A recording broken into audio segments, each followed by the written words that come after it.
कोण होणार या विषयावर माहिती लिहिलेली आहे। मला IPS व्हायचे आहे कारण माझ्या वडिलांचे स्वप्न आहे आणि माझ्या आईचे ही स्वप्न आहे। IPS म्हणजे भारतीय पोलीस सेवा। IPS व्हायला खूप अभ्यास व मेहनत करावी लागते। IPS हे एक मोठे पद आहे।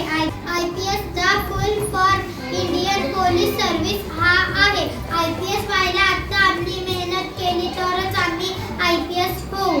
आमच्या टीचरांनी ज्याला जे बनायचे आहे ते हातावर लिहिले होते। मी हातावर IPS